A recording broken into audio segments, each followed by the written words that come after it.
विजय के गांव वालों से निपटने के बाद वो उनके बीच से बाहर निकला। उसने विक्रांत को उठने और घटना स्थल से भागने की तैयारी करने में मदद करने वाले गुंडों के झुंड को देखा। अच्छा, तो तू भागना चाहता है?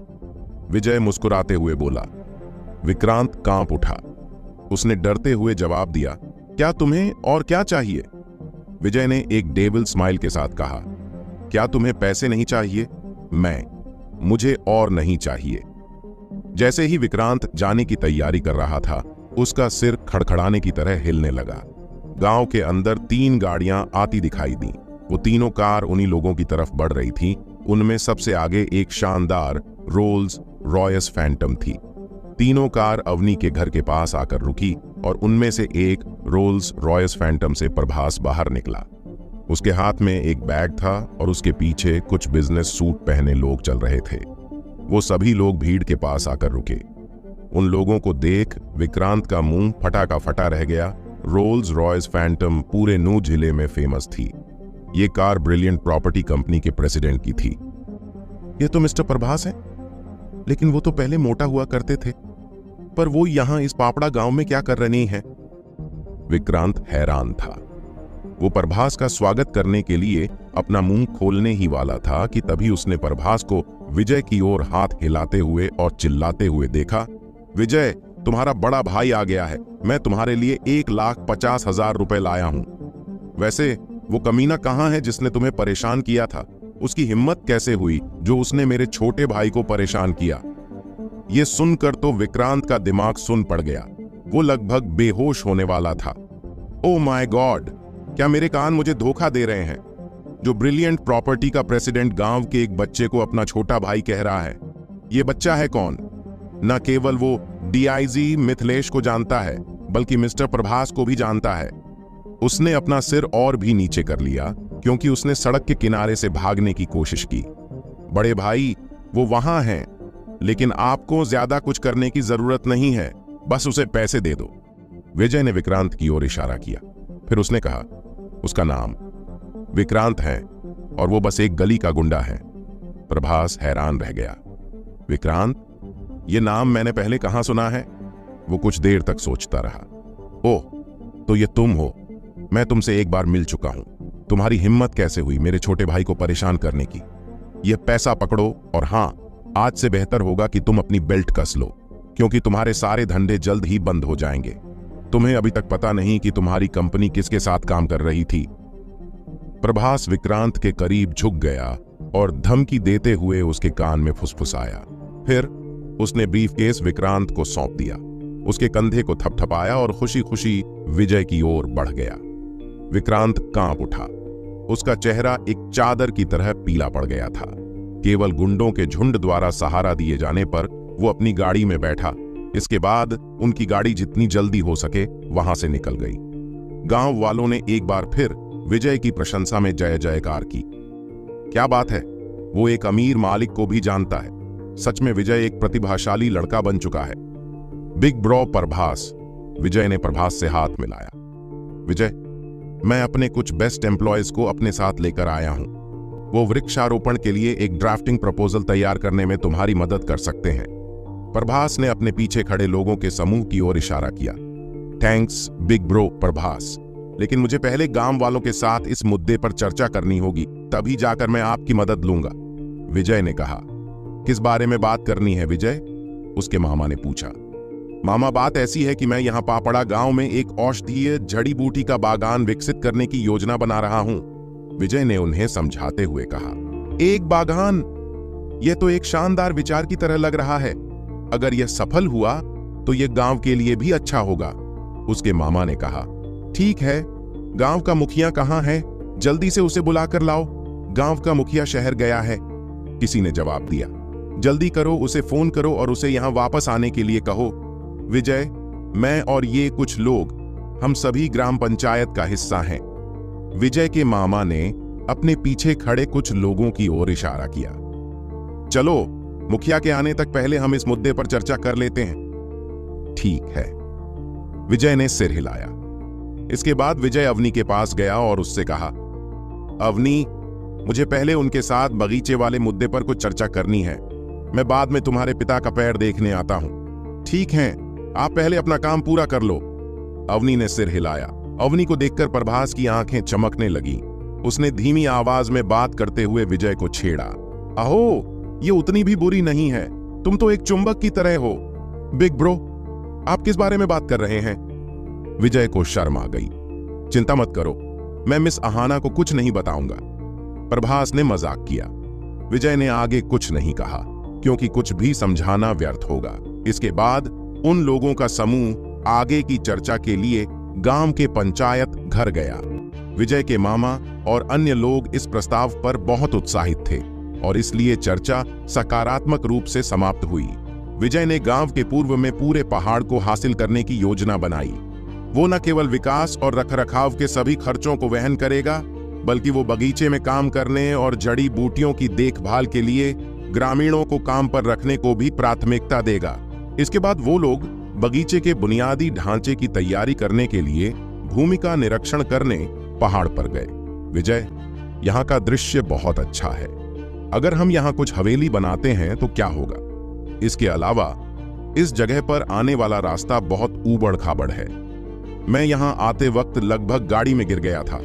हमें एक अच्छी सड़क भी बनानी होगी। प्रभास ने कहा। हाँ बिग ब्रो, हमें रास्ते के लिए कुछ करना होगा। विजय ने सड़क की महत्वपूर्णता समझते हुए कहा। तो यह तय रहा, मैं वापस जाने के बाद ड्राफ्टिंग टीम से बात करूंगा और सबसे बेस्ट ड्राफ्टिंग प्रपोजल चुनने के बाद मैं उन्हें तुम्हें भेज दूंगा। रही सड़क ठीक करने की बात, मैं इस बारे में भी कुछ करता हूं। विजय, तुम पैसे की चिंता मत करना। सोहम और अन्य लोग इस बिजनेस में इन्वेस्ट करने के लिए मरे जा रहे हैं। मुझे बस उन्हें बताना होगा और पैसा अपने आप चल कर आ जाएगा। Thanks big bro. वैसे आज आपको फिर से परेशान करने के लिए माफी चाहता हूं, विजय ने कहा। इसके बाद उन लोगों ने कुछ और बातचीत की। फिर आसमान में अंधेरा छाने के बाद प्रभास और अन्य लोग वहां से निकल गए और विजय अवनी के घर की ओर चला गया। विजय आ गया है। श्रीकांत ने विजय को आते देख उसका स्वागत किया। विजय, तुम एक महान परोपकारी बच्चे हो। मुझे नहीं पता कि तुम्हें कैसे शुक्रिया बोलो, लेकिन तुम चिंता मत करना, मैं पैसे इकट्ठा करूंगा और जितनी जल्दी हो सके उन्हें वापस कर दूंगा। मामा जी, आप चिंता मत करो, आपको पैसे देने की कोई जरूरत नहीं है। वैसे भी मेरे पास पैसे की कमी नहीं है। आप ऐसा समझे कि मैंने वो पैसे अवनी को वापस स्कूल लौटने के लिए उधार दिए हैं। इतना कहने के बाद विजय ने अपना बैकपैक खोला और उसमें से 50,000 रुपए निकाले। उसके पास यह पैसा पहले से ही रखा हुआ था, लेकिन उसने विक्रांत को देने के लिए अपना बैग नहीं खोला था, क्योंकि वहां पुलिस वाले भी थे और इतनी नकदी देखकर वो बेफालतू के सवाल जवाब करने लगते। मैं इन्हें स्वीकार नहीं कर सकता। विजय ने जब 50,000 रुपए श्रीकांत की ओर बढ़ाए तो उन्होंने लेने से इनकार कर दिया। हाँ विजय, हम पहले से ही आपके प्रति कृतज्ञता का एक बड़ा आरण ले चुके हैं। हम आपके पैसे कैसे स्वीकार कर सकते हैं? क्या आप वृक्षारोपण करने की योजना नहीं बना रहे हैं? उसके लिए बहुत पैसे की आवश्यकता होगी, है ना? वैष्णवी भी वहां पहुंच चुकी थी। उसने भी पैसे लेने से मना कर दिया। मामी जी, आप चिंता मत करो, यह पैसा मेरी योजनाओं को बिल्कुल भी प्रभावित नहीं करेगा। अवनी ने काफी लंबे समय से स्कूल छोड़ दिया है। अगर वो जल्द ही कक्षा में नहीं गई तो उसका स्कूल से नाम भी कट सकता है। विजय को अपनी इतनी चिंता करते देख अवनी की आंखों से आंसू निकलने लगे। आप इन्हें रख लो। विजय ने श्रीकांत के हाथों में पैसे रख दिए। मामा जी, मैं यहां आपका पैर देखने आया था। मैंने पिछले कुछ सालों में चिकित्सा कौशल का अभ्यास किया है, शायद मैं कुछ मदद कर सकूं। विजय ने यह कहते हुए श्रीकांत के पैर की ओर देखा। ठीक है विजय, ऐसा नहीं है कि मुझे तुम्हारे कौशल पर संदेह है, लेकिन मेरे पैर का कोई इलाज नहीं है। हम कई अलग अलग अस्पतालों में गए हैं, लेकिन फिर भी इसका कुछ इलाज नहीं मिला। श्रीकांत ने निराश होकर आह भरी। अगर मैं उस दिन पहाड़ में प्रवेश नहीं करता और उस खजाने के लालच में अंधा नहीं हुआ होता तो यह सब नहीं होता। श्रीकांत ने आह भरी। खजाना? कौन सा खजाना? विजय ने पूछा। विजय बेटा, अब तुमसे कैसा छुपाना? वहां पहाड़ों में शंखपुष्पी का एक डंठल है। वो प्राकृतिक शंखपुष्पी का डंठल बहुत बड़ा और लगभग 100-200 साल पुराना है। मैंने उस शंखपुष्पी के डंठल को उस दिन गलती से देखा था। फिर मैं आवेग में आकर उसे तोड़ने के लिए आगे बढ़ा, तभी मेरे पैर में कुछ घुस गया और उसी समय मेरा निचला हिस्सा लकवाग्रस्त हो गया। बड़ी मेहनत और मशक्कत के बाद मैं वहां से निकलकर पहाड़ से नीचे आया था। 200 साल पुरानी शंखपुष्पी। विजय बहुत उत्साहित हो गया। सदियों पुरानी एक शंखपुष्पी बहुत ज्यादा प्राकृतिक एनर्जी से भरी हुई होती थी और वो शक्तियां बढ़ाने में बहुत ज्यादा मददगार कर सकती थी। शंखपुष्पी कहाँ है? क्या वो अभी भी वहां है? हाँ, मैंने किसी और को नहीं बताया। तो मामा जी, आपके पैर में किस चीज से छेद हुआ? मुझे उसका नाम तो नहीं पता, लेकिन वो एक अजीब फौल था। उसमें बहुत सारे कांटे थे। उन्हीं कांटों में से एक मुझे छुभा था। मैंने उनमें से एक फूल तोड़कर उसे चारों ओर दिखाया, लेकिन डॉक्टरों को भी उसके बारे में नहीं पता था। क्या आपके पास वो फूल अभी भी है? शायद उसे देख कुछ पता चल जाए, विजय ने कहा। वैष्णवी कमरे के अंदर गई और एक लकड़ी का डिब्बा बाहर निकाल कर लाई। उस डिब्बे के अंदर 7 पंखुड़ियों वाला एक सूखा हुआ फूल था। उसका रंग खून की तरह लाल था। विजय ने फूल उठाया और ध्यान से उसका निरीक्षण किया, फिर अपने मस्तिष्क में मौजूद ग्रंथों को याद किया और उसकी पहचान करने लगा। इस फूल को पुष्कला नाम से जाना जाता था। इसका जहर घातक नहीं था, लेकिन इससे निपटना बेहद जटिल था। ये कुछ जहरीले पेय पदार्थों को रिफाइन करने में आवश्यक अवयवों में से एक था। अजीब बात है, ये पुष्कला एक सामान्य फूल नहीं है। ये केवल ऊर्जा के प्रबल प्रवाह वाले स्थानों पर उगता है। ये वर्तमान समय में विलुप्त हो जाना चाहिए था, या कम से कम बेहद दुर्लभ होना चाहिए था। क्या विजय अवनी के पिताजी के पैरों का इलाज कर पाएगा? पुष्कला फूल ज्यादातर ऐसी जगहों पर पाया जाता था जहां प्राकृतिक ऊर्जा की मात्रा बहुत ज्यादा तीव्र होती थी। विजय इस बात को समझ चुका था कि पहाड़ में जिस जगह श्रीकांत को पुष्कला फूल का कांटा लगा था, वहां जरूर प्राकृतिक ऊर्जा की मात्रा प्रबल होगी। यह जानकर विजय बहुत ज्यादा उत्साहित हो गया था, लेकिन उसने अपने उत्साह को छिपाते हुए सोचा, विजय, इतनी जल्दबाजी नहीं है। पहले तुम्हें मामा जी के पैर को ठीक करना होगा। विजय पुष्कला फूल को देखते हुए गहरे विचार में डूब गया। ये पुष्कला फूल कोई सामान्य फूल नहीं था। इसके जहर से छुटकारा पाना बहुत मुश्किल था। कोई आश्चर्य नहीं कि डॉक्टर उसे ठीक नहीं कर सके। विजय को इस फूल के जहर को निकालने वाली औषधि की विधि पता थी, लेकिन इसके लिए कई दुर्लभ और महंगी औषधीय जड़ी बूटियों की आवश्यकता थी, जिन्हें वो कम समय में इकट्ठा नहीं कर सकता था। पैर को ठीक करने का दूसरा तरीका ऊर्जा को बाहर निकालना और शरीर से जहर को बाहर निकालना था, लेकिन उसकी शक्तियां अभी उस स्तर तक नहीं पहुंची थीं जहां वो इस तरह की तकनीक का इस्तेमाल कर सके। उसने कुछ समय तक इसके बारे में सोचा, फिर एक ऐसा तरीका खोजा जिसमें दोनों तरीकों का उपयोग किया जा सकता था। विजय ने अपने जेड ब्लड मोतियों के हार में जड़ी बूटियों का भंडार रखा हुआ था। उनमें से कुछ जड़ी बूटियों का फूलों के जहर पर अवरोधक प्रभाव पड़ता था। जहर की तीव्रता को कम करके वो श्रीकांत के पैर से जहर को पूरी तरह से निकालने के लिए अपने ऊर्जा चक्र का इस्तेमाल कर सकता था। मामा जी, मेरे पास आपके पैर के जहर को निकालने के लिए एक इलाज है, विजय ने कहा। सचमुच? श्रीकांत हैरान रह गया। वो विजय पर विश्वास करने के लिए तैयार नहीं था, क्योंकि उसने जितने भी डॉक्टरों को अपना पैर दिखाया, उन सभी ने उसे ठुकरा दिया था। तो विजय जैसा एक बच्चा इसे कैसे ठीक कर सकता था? मामा जी, मैं आपसे झूठ क्यों बोलूंगा? विजय ने बात करते हुए अपना बैग खोला और उसके अंदर हाथ डालकर जेड ब्लड मोतियों के हार से कुछ जड़ी बूटियां निकाली। उसने यह काम इतनी सफाई से किया कि किसी को भी शक नहीं हुआ कि जड़ी बूटियां बैग से निकली थी या फिर किसी मोतियों के हार से। उसने उनमें से प्रत्येक जड़ी बूटी को थोड़ी देर के लिए अपनी हथेली में रखा, फिर सभी जड़ी बूटियों को एक कटोरे में पीसकर रेशेदार अवशेष और तरल को एक साथ मिला दिया। वैष्णवी और अवनी उसे यह कार्य करते हुए बड़ी उत्सुकता से देख रहे थे। श्री, आप विजय को एक बार कोशिश करने दो, वो एक प्रतिभाशाली बच्चा है, शायद उसके पास कोई हल हो, वैष्णवी ने उत्साह से कहा। श्रीकांत उसका पति था, तो वो अपने पति का पूरा नाम ना लेकर केवल उसे श्री कहकर बुलाती थी। श्रीकांत ने सिर हिलाया और धीरे धीरे पतलून के पैर को ऊपर घुमाया। उसका बायां पैर घुटने से नीचे तक ज्यादातर सड़ चुका था। यह गहरा लाल था और कुछ रूखा लग रहा था। मामा जी, इससे थोड़ा दर्द होगा, आपको इसे सहन करना होगा। विजय उसके पैर के पास झुक गया और धीरे से कटोरे से दवा निकालकर पैर पर लगा दी। श्रीकांत कांप उठा और कराह उठा। उसने अपने दांत कस लिए और दर्द को सहने की कोशिश करने लगा। उसके माथे से पसीने की बूंदें टपकने लगी थीं। उसे ऐसा महसूस हो रहा था कि जैसे उसका पैर भट्टी में रखे तंदूर की तरह जल रहा हो। दर्द सीधे उसके दिल में घुस रहा था। विजय, क्या तुम्हें पूरा यकीन है कि यह काम करेगा? वैष्णवी ने चिंता से पूछा। मामी जी, आप चिंता मत करो, यह दवा बहुत प्रभावी है।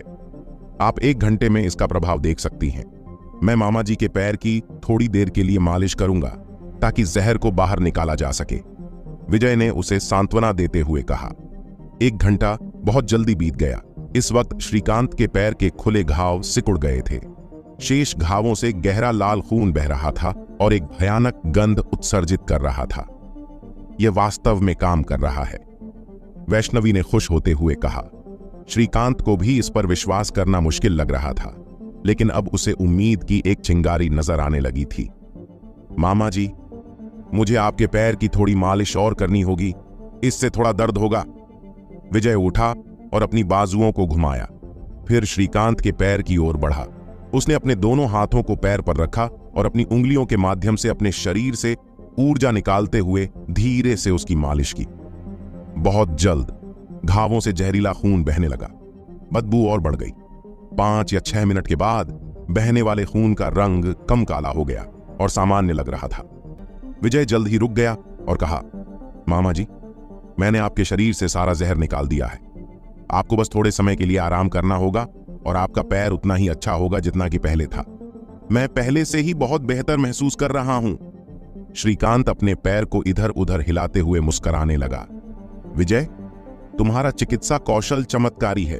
इतने सारे डॉक्टर इसे ठीक नहीं कर सके, फिर भी तुमने इसे अपने पहले प्रयास में ठीक कर दिया। विजय, हमारा परिवार तुम्हारे प्रति कृतज्ञता का एक और कर्जदार है। हम नहीं जानते कि तुम्हारा शुक्रिया कैसे अदा करें।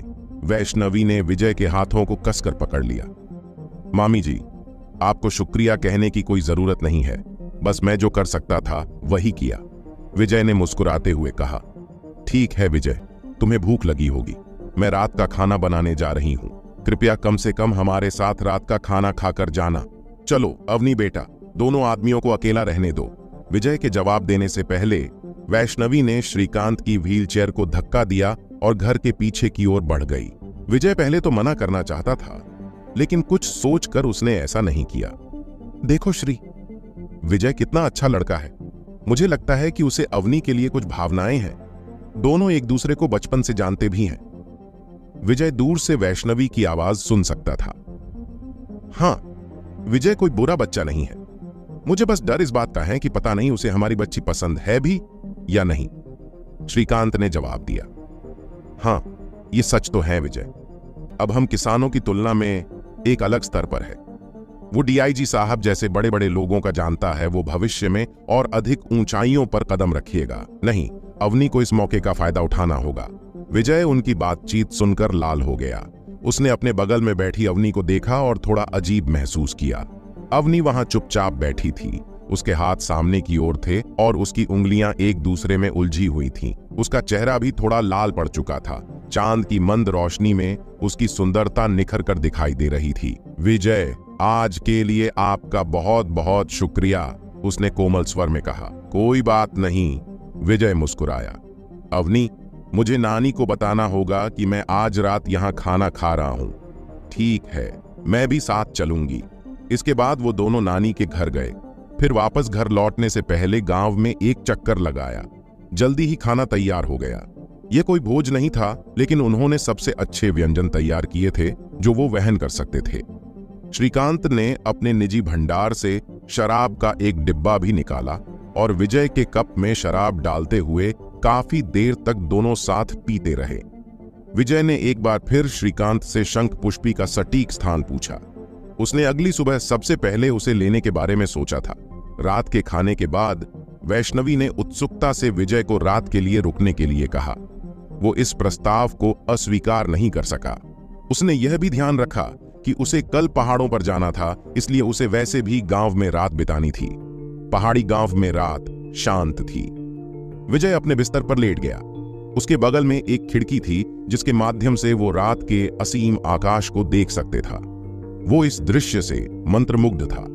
अचानक उसके संवेदनशील कानों को कमरे के बाहर से मामूली पैरों की आवाज सुनाई दी। उन पैरों के कदम एक पल के लिए दरवाजे के सामने रुके, फिर दरवाजा खुला और कोई चुपचाप अंदर आया। विजय ने मुड़कर देखा कि वो कौन है और वो हैरान रह गया। इसकी खास विशेषताओं में से एक थी कि यह एक स्टोरेज की तरह भी काम करता था, जहां विजय अपने हर एक जरूरी काम की चीज को रख सकता था। आखिर कौन था जो विजय के कमरे में इतनी रात को आया था? क्या विजय शंखपुष्पी का डंठल लेने में कामयाब रहेगा? अवनी दरवाजे से कमरे में अंदर आई। खिड़की से आने वाली चांद की मंद रोशनी में उसका आकर्षक चेहरा दुधिया रंग में चमकते हुए मंत्रमुग्ध करने वाला लग रहा था। वो चांद की चांदनी में वहां खड़ी ऐसी लग रही थी जैसे कोई परी स्वर्ग का रास्ता भटककर कमरे में आ गई थी।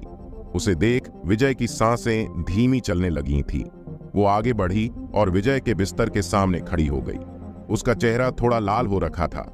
अवनी, तुम? विजय को नहीं पता था कि क्या कहना चाहिए। जब उसने अपने सामने खड़ी खूबसूरत लड़की को देखा तो उसका चेहरा थोड़ा लाल हो गया।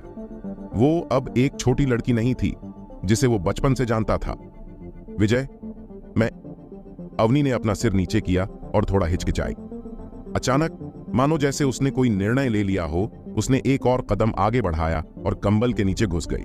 विजय वहां लेटा हुआ था। उसने एक भी मांसपेशी हिलाने की हिम्मत नहीं की। अवनी, तुम? अवनी का चेहरा चमकीला लाल था। उसकी आंखें एक चार्म के हिंट के साथ सिलेक्टिवनेस लग रही थीं, जबकि साथ ही वो थोड़ी घबरा रही थी। वो थोड़ी देर के लिए हिचकिचाई, फिर थोड़ा साहस जुटाया और अंत में विजय से कहा, विजय, आप मेरे शरीर का दावा कर सकते हो। उसका लाल चेहरा शर्मिंदगी से और ज्यादा जलने लगा था। विजय हैरान रह गया। उसे नहीं पता था कि उसे हंसना चाहिए या रोना चाहिए। तुम क्या कह रही हो, पागल लड़की? विजय, मैं आपसे मजाक नहीं कर रही हूं, उसने धीरे से कहा। हम आपके कर्जदार हैं, लेकिन मुझे नहीं पता कि आपको और कैसे थैंक्स बोलूं। साथ ही मैं आपको पसंद भी करती हूं। विजय पर उसकी नजर डेयरिंग और पैशनेट थी। मां ने मुझसे कहा था कि आप जब फ्यूचर में एक बड़े आदमी बन जाएंगे तो आपके पीछे बहुत सारी लड़कियां पड़ जाएंगी, इसलिए मुझे आपको किसी और चुड़ैल का नहीं होने देना चाहिए। तो मैं... जैसे जैसे वो बोल रही थी, उसकी आवाज कोमल होती जा रही थी। विजय ने यह सब चुपचाप सुना। स्पष्ट रूप से उसकी उम्र का कोई भी लड़का अवनी जैसी खूबसूरत लड़की द्वारा पसंद किए जाने पर खुश होगा। वो भी उसकी फीलिंग्स के बारे में जानकर खुश था। उसे भी अवनी के लिए कुछ फीलिंग्स थीं, लेकिन वो बस इतनी ही थी। इसके अलावा उसने सोचा कि अवनी अभी भी छोटी थी और उसे गैर जिम्मेदार नहीं होना चाहिए। वो मुस्कुराया, फिर अवनी के सिर पर बालों को सहलाते हुए बोला, पागल लड़की, तुम अभी भी बहुत छोटी हो। अवनी ने जब सुना कि विजय ने कहा कि वो छोटी हैं, तो उसने तुरंत जवाब दिया, मैं छोटी नहीं हूं। मैं पहले से ही 17 की हूं। मैंने सुना है स्कूल में कुछ लड़कियां कि वो पहले से ही ऐसा कर चुकी हैं जब वो और भी छोटी थीं। फिर उसने एक गहरी सांस ली और गुस्से में कहा, तो फिर मैं कितनी छोटी हूं? विजय ने अपनी हंसी को रोकने की कोशिश की और कहा, 17 साल की उम्र भी छोटी होती है। अवनी, मेरी बात ध्यान से सुनो। भले ही तुम आज अपने परिवार की मदद करने के लिए मेरे साथ वो सब करने के लिए तैयार हो, लेकिन मैं ऐसा नहीं चाहता। अवनी चुप थी। अचानक उसकी आंखों में आंसू भर आए। विजय, आप ऐसा इसलिए कह रहे हैं क्योंकि आप मुझे पसंद नहीं करते? नहीं, ऐसा कैसे हो सकता है? तुम बहुत सुंदर हो। मैं तुम्हें पसंद क्यों नहीं करूंगा? विजय ने मुस्कुराते हुए कहा, मुझे पता है ना? अवनी ने बड़बड़ाया, हाँ, मुझे पता है आप लोगों के प्रति बहुत दयालु हैं। जरूर आपकी पहले से ही कोई गर्लफ्रेंड होगी, है ना? बात करते हुए वो उदास लग रही थी। वो फिर से उत्साहित दिखने लगी। विजय, अवनी भी आपको पसंद करती हैं। वो जो भी हो, मैं आपको उसका कभी नहीं होने दूंगी। यह कहते हुए वो धीरे से झुकी और अचानक उसके गाल पर किस कर लिया। फिर उसने कंबल पलट दिया और कमरे से बाहर भाग गई। उसके जाने के बाद विजय ने राहत की सांस ली। अवनी की बॉडी मैच्योर हो रही थी। 1-2 साल में वो अहाना से बिल्कुल भी नहीं हारेगी। विजय ने लंबे समय तक अपने दिल में घबराहट महसूस की। आखिरकार वो शांत हो गया और सो गया। वो अगली सुबह बहुत जल्दी उठ गया। सुबह के नाश्ते के दौरान अवनी का चेहरा लाल हो रखा था। वो उसकी आंखों में देखने से कतरा रही थी। वैष्णवी ने जब उन दोनों को देखा तो वो खुद को मुस्कुराने से रोक नहीं पाई। श्रीकांत के पैर की हालत में रात भर में बहुत सुधार आ गया था। विजय ने उसे सलाह दी कि उसको 10 दिन तक ज्यादा घूमने फिरने से बचना चाहिए और ज्यादा से ज्यादा आराम करना चाहिए। विजय के पहाड़ों में जाने से पहले श्रीकांत ने उसे अच्छे से समझाया था कि वहां कभी कभी जहरीले सांपों या जंगली जानवरों को इधर उधर घूमते देखा जा सकता था, इसलिए उसे सावधान रहना होगा। उसके बाद विजय ने एक हथौड़ा लिया और पहाड़ों की ओर निकल पड़ा। बाहर निकलते समय वो कई ग्रामीणों के पास से गुजरा। सभी ने मुस्कुराते हुए उसका स्वागत किया और उसे गर्व भरी नजरों से देखा। पहाड़ में प्रवेश करने के बाद उसने अपने पैर फैलाए और बिजली की स्पीड से दौड़ने लगा। पहाड़ी रास्ते से होते हुए शंख पुष्पी वाले क्षेत्र में पहुंचने के लिए कम से कम 2 या 3 घंटे का समय लगता था, लेकिन उसकी स्पीड के हिसाब से वो लगभग वहां आधे घंटे में पहुंच जाता। विजय एक धारा की कट्टी घाटी में खड़ा था और अपने सामने के हरे भरे पहाड़ों को देख रहा था। जिस क्षेत्र में शंख पुष्पी और जहरीले पुष्कला के फूल उगते थे वो वहां से कुछ दूरी पर ही था। उस क्षेत्र में तीव्र रूप से मजबूत ऊर्जा का प्रवाह होना चाहिए था, लेकिन अब जब उसने इसे महसूस करने की कोशिश की तो उस क्षेत्र में ऊर्जा का प्रवाह आसपास के वातावरण से अलग नहीं था। यह अजीब है। उस क्षेत्र की ओर दौड़ते हुए विजय बड़बड़ाया। लगभग 20 मिनट से भी कम समय में उसे शंख पुष्पी का डंठल मिल गया। उसकी टोपी एक छतरी जितनी बड़ी थी और ऐसा लग रहा था कि वो 2 या 3 शताब्दी पुराना था। चलो, शुक्र है, शंख पुष्पी का डंठल अभी तक किसी ने नहीं लिया, विजय ने खुशी से कहा। शंख पुष्पी का पौधा जैसे जैसे बढ़ता जाता था वो अधिक मात्रा में ऊर्जा को अपने अंदर अवशोषित करने लगता था, इसलिए शंख पुष्पी का एक डंठल जितना पुराना होता जाता उतनी ही अधिक ऊर्जा उसके अंदर समाहित होती थी। अगर वो इस डंठल का उपयोग आध्यात्मिक तरल के पदार्थ को बनाने में करेगा तो उसकी शक्तियों का स्तर बहुत ज्यादा बढ़ जाएगा और वो जल्द ही मणिपुर चक्र के मध्य में पहुंच जाएगा। फिर वो आसानी से जादू टोना जैसी तकनीकों का इस्तेमाल कर सकता था। उसने जल्दी से शंख पुष्पी के डंठल को तोड़कर अपने स्टोरेज मोती में रख लिया।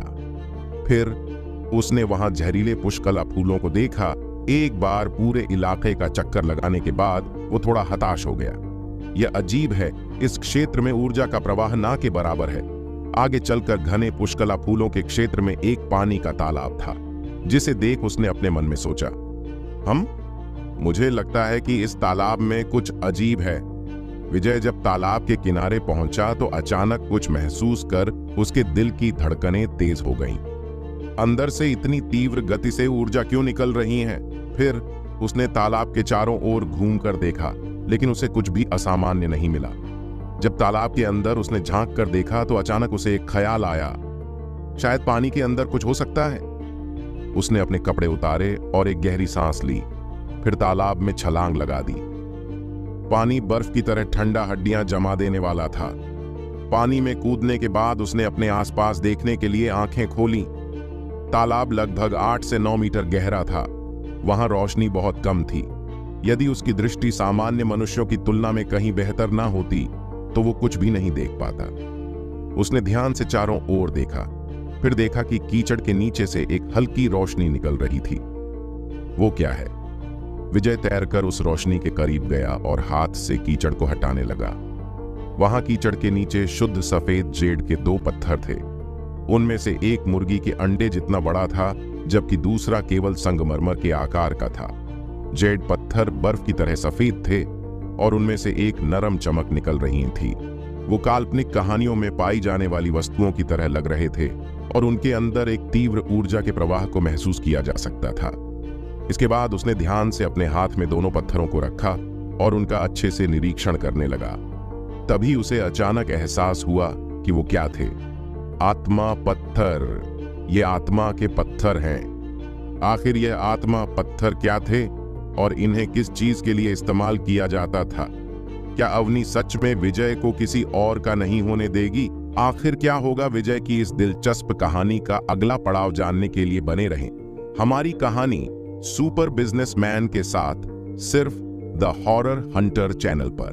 प्राचीन काल में शक्तिशाली योद्धाओं द्वारा आत्मा पत्थरों का निर्माण एक गूढ़ तकनीक द्वारा किया गया था, जो आकाश और पृथ्वी से ठोस रूप में ऊर्जा को केंद्रित करती थी। यह आत्मा पत्थर सबसे महत्वपूर्ण संसाधनों में से एक थे जो एक योद्धा के पास हो सकते थे। उस समय आकाश और पृथ्वी द्वारा निकलने वाली शुद्ध ऊर्जा की कोई कमी नहीं थी, इसलिए इन आत्मा पत्थरों का आना अपेक्षाकृत आसान था। वर्तमान समय में ऊर्जा का प्रवाह दुर्लभ था और आत्मा पत्थर भी मिलना अविश्वसनीय रूप से दुर्लभ था। मैंने इस बार जैकपॉट मारा है। विजय बहुत खुश था। आत्मा पत्थरों और शंख पुष्पी के डंठल को अवशोषित कर वो आसानी से मणिपुर चक्र के मध्य या फिर अंतिम चरण में पहुंच सकता था। उसने दोनों आत्मा पत्थरों को स्टोरेज मोती में छुपाया, फिर दोबारा से तालाब में कुछ और खोजने लगा, इस उम्मीद में कि शायद उसे और कोई प्राचीन खजाना मिल जाए। लेकिन उसे और कुछ नहीं मिला। कुछ देर बाद वो तालाब से बाहर निकला। तालाब के बगल में बैठकर उसने अपने हाथ में आत्मा पत्थरों को रखा और खुशी महसूस की। ऐसा लगता है कि इन दोनों आत्मा पत्थरों की वजह से तालाब का पानी भी शुद्ध ऊर्जा के पानी में बदल गया है। यह पानी भी बहुत कीमती है, मुझे इसे बर्बाद नहीं करना चाहिए। इसके बाद उसने तालाब से बहुत सारा पानी लिया और उसे स्टोरेज मोती में रख दिया। फिर कुछ पुष्कला फूलों को भी तोड़ा और उनके कांटे साफ कर उनके डंठलों को भी स्टोरेज मोती में रख लिया और वहां से निकल गया। गांव लौटते लौटते दोपहर के 12 बज चुके थे। जब वो लौटा तो गांव का प्रवेश द्वार गतिविधि से भरा हुआ था। कारों का एक काफिला सीधी लाइन में चलते हुए पापड़ा गांव में प्रवेश कर रहा था। काफिले की सभी कारें लग्जरी कारें थीं। विजय ने देखा कि वो कारें प्रभास, मोहन और बाकी लोगों की थीं, लेकिन काफिले में पीछे चल रही एक दो कारों को उसने नहीं पहचाना। एक एक करके सभी कार गांव के प्रवेश द्वार से होते हुए एक खाली जमीन पर खड़ी हुई और जल्दी ही गांव की वो खाली जमीन गाड़ियों से भर गई। पूरे गांव में उत्साह का माहौल था। कई गांव वाले तो इस दृश्य को देखने के लिए अपने घरों से बाहर आए। गांव के बुजुर्ग काका और ग्राम परिषद के अन्य सदस्यों ने उनका स्वागत किया। जब विजय वहां पहुंचा तो लोगों का एक समूह उसका स्वागत करने भी आया। सबसे पहले प्रभास, मोहन और अन्य लोगों ने उससे हाथ मिलाया। फिर गांव के बुजुर्ग काका ने विजय का स्वागत किया। अंत में एक अधेड़ उम्र के व्यक्ति के साथ कुछ लोग चलकर उसके पास आए। अरे वाह, तुमसे मिलकर बहुत अच्छा लगा छोटे दोस्त। मेरा नाम सूरज जायसवाल है, झिरका कस्बे का मेयर। कल जो हुआ उसके लिए मुझे खेद है और मैं झिरका कस्बे पुलिस बल की ओर से माफी मांगने आया हूं। मेयर सूरज ने उत्सुकता से विजय से हाथ मिलाया। आपसे मिलकर भी अच्छा लगा मेयर सूरज। विजय ने मुस्कुराते हुए उससे हाथ मिलाया। मैंने सुना है कि तुम यहाँ एक बागान स्थापित करना चाहते हो। ये एक बहुत अच्छा आइडिया है। पापड़ा गांव एक प्रदूषण मुक्त गांव है और यहाँ का प्राकृतिक वातावरण औषधीय जड़ी बूटियों की खेती के लिए एकदम सही है। नगर परिषद तुम्हारे साथ है। डीआईजी मिथिलेश ने मुझे तुम्हारा अच्छे से ख्याल रखने के लिए पहले ही फोन कर दिया था। चिंता मत करो, तुम्हें नगर परिषद से पूरा समर्थन प्राप्त है। अगर तुम्हें किसी भी चीज की जरूरत पड़े तो हमें बताना, मेयर सूरज ने उत्साह से कहा। बहुत बहुत धन्यवाद मेयर सूरज, विजय ने सम्मान के साथ कहा। धन्यवाद कहने की कोई बात नहीं है। झिरका कस्बे में अपना व्यवसाय स्थापित करने के लिए तुम जैसे युवा प्रतिभाशाली लड़के को पाकर हम सम्मानित महसूस कर रहे हैं, मेयर सूरज ने हंसते हुए कहा। प्रभास आगे आया और बोला, विजय, मैं अपने साथ कुछ लोगों को बगीचे की प्लानिंग और कंस्ट्रक्शन की जगह दिखाने के लिए लाया हूं। इसके अलावा मैं कुछ लोगों की एक टीम सड़क कंस्ट्रक्शन के लिए भी लाया हूं। पंचायत घर की ओर बढ़ते हुए उन लोगों ने कुछ और बातचीत की। फिर वो बगीचे की प्लानिंग एंड कंस्ट्रक्शन टीम को जगह दिखाने के लिए वहां लेकर गए। विजय उन लोगों से शाम तक फ्री हुआ। अपनी 3 व्हीलर बाइक पर बैठ शहर पहुंचने से पहले वो अपने नाना नानी और अवनी के घर अलविदा कहने गया था। शहर पहुंचने के बाद उसने आहाना को फोन किया और रात का डिनर साथ में किया। विला पहुंचकर उसने शंख पुष्पी के डंठल को स्टोरेज मोती से बाहर निकाला और आध्यात्मिक तरल पदार्थ बनाना शुरू कर दिया। उसने एक एक करके अपनी हथेली में आध्यात्मिक तरल में इस्तेमाल होने वाली सभी जड़ी बूटियों को शुद्ध किया और उन्हें एक बाउल में डाल दिया। फिर शंख पुष्पी के डंठल को भी काटकर मिक्सिंग बाउल में डाल दिया। इसके बाद उसने सभी जड़ी बूटियों को एक साथ पीसना शुरू कर दिया।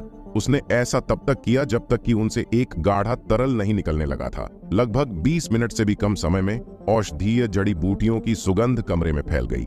वाक्य यह शंखपुष्पी सदियों पुरानी जड़ी बूटी है, इसकी गंध भी अलग है। आध्यात्मिक तरल से निकलने वाली गंध को सूंघ उसने सोचा। उसने पहले जितनी भी जड़ी बूटियों का इस्तेमाल किया था वो केवल दशकों पुरानी थीं, मगर यह शंखपुष्पी का डंठल सदियों पुराना था। उसने थोड़ी देर बाद सभी जड़ी बूटियों के मिश्रण को पीसना बंद कर दिया। बाउल में एक सुनहरा तरल जमा हो रखा था। तरल थोड़ा चिपचिपा था और रंग पहले की तुलना में अधिक जीवंत था। इससे एक तीखी खुशबू निकल रही थी। यह सुनहरा आध्यात्मिक तरल उसके द्वारा बनाए जाने वाले पहले आध्यात्मिक तरल की तुलना में 10 गुना असरदार था। विजय ने इस सुनहरे आध्यात्मिक तरल को एक बार में पीने की हिम्मत नहीं की, बल्कि एक छोटी कटोरी में लेकर पिया। फिर वो पैर मोड़कर बैठ गया और तरल को अवशोषित करने लगा। लगभग 4 से 5 घंटे में उसने पूरे तरल को अवशोषित कर लिया था। अब उसके शरीर में आध्यात्मिक ऊर्जा की मात्रा बहुत बढ़ गई थी, लेकिन वो अभी भी मणिपुर चक्र के मध्य चरण में पहुंचने से आधा कदम दूर था। यही समय है जब मैं मणिपुर चक्र के मध्य चरण में पहुंच सकता हूं, उसने सोचा, क्योंकि इस वक्त उसके शरीर में आध्यात्मिक ऊर्जा बहुत ज्यादा मात्रा में थी और फिर से इतनी आध्यात्मिक ऊर्जा भरने के लिए उसे काफी लंबे समय तक इंतजार करना पड़ता। विजय ने तुरंत संगमरमर के आकार के आत्मा पत्थर को निकाला और उसे अवशोषित करना शुरू कर दिया। 1 घंटे बाद विजय का शरीर कांप उठा और उसने अपनी आंखें खोल दी। अंधेरे में उसकी काली पलकें आकाश में तारों की तरह चमक रही थीं। वो महसूस कर सकता था कि जैसे जैसे उसकी शक्तियां मणिपुर चक्र के मध्य चरण में पहुंच रही थी, उसके शरीर में लगातार परिवर्तन हो रहा था। उसका शारीरिक शरीर बहुत ज्यादा मजबूत हो गया था। इससे भी महत्वपूर्ण बात यह थी कि वो अपने शरीर में आध्यात्मिक ऊर्जा की बढ़ी हुई मात्रा को महसूस कर सकता था। वो अब जादू टोना जैसी तकनीकों को इस्तेमाल कर सकता था। मुझे पहले क्या पढ़ना चाहिए? कई निम्न स्तरीय जादू टोना मंत्र उसके दिमाग में मौजूद ग्रंथों में उपलब्ध थे। उसने एक पल के लिए इस बारे में सोचा, फिर लेविटेशन नामक एक जादुई मंत्र का अध्ययन करने का फैसला किया। लेविटेशन जादू हवा में तैरने और हवा की धाराओं के साथ सवारी करने के बारे में था, ताकि कोई भी आकाश में उड़ सके। पक्षियों की तरह आकाश में स्वतंत्र रूप से उड़ना कई लोगों का सपना था। विजय के लिए भी ऐसा ही था।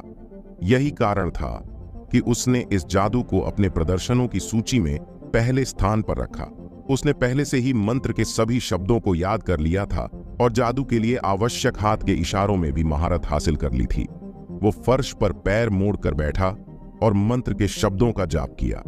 इशारे करने के लिए उसके हाथ बिजली की तरह तेजी से चले। जल्द ही वो अपने शरीर के पास से बहने वाली हवा के झोंके को महसूस कर पा रहा था। हाथों के इशारों से उसने हवा के झोंके को फील किया।